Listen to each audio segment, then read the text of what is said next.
Chapter 28. So Isaac called for Jacob, blessed him, and said, "Do not marry any of these Canaanite women. Instead, go at once to Padan Aram, to the house of your grandfather Bethuel, and marry one of your uncle Laban's daughters. May God Almighty bless you and give you many children, and may your descendants become a great assembly of nations.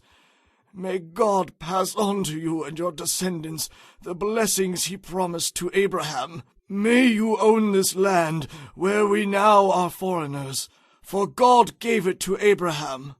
So Isaac sent Jacob away, and he went to Padan Aram to stay with his uncle Laban, his mother's brother, the son of Bethuel the Aramean.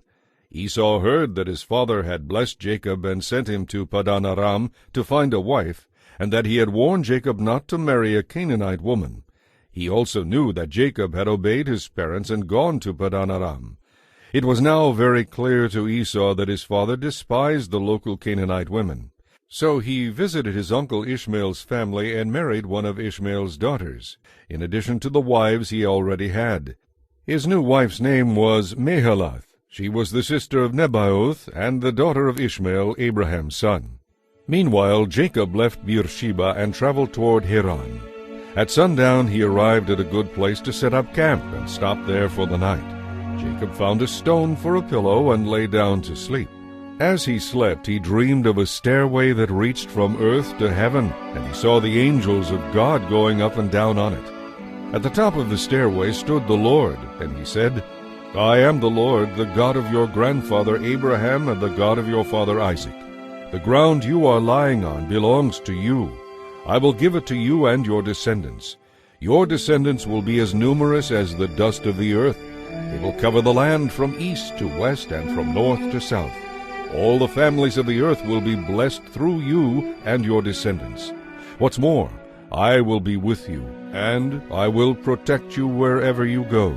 I will someday bring you safely back to this land. I will be with you constantly until I have finished giving you everything I have promised." Then Jacob woke up and said, "Surely the Lord is in this place, and I wasn't even aware of it." He was afraid and said, "What an awesome place this is! It is none other than the house of God, the gateway to heaven." The next morning he got up very early. He took the stone he had used as a pillow and set it upright as a memorial pillar. Then he poured olive oil over it. He named the place Bethel, House of God, though the name of the nearby village was Luz.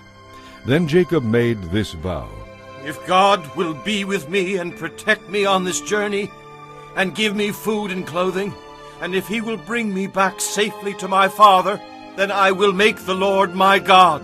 This memorial pillar will become a place for worshiping God, and I will give God 1/10 of everything he gives me."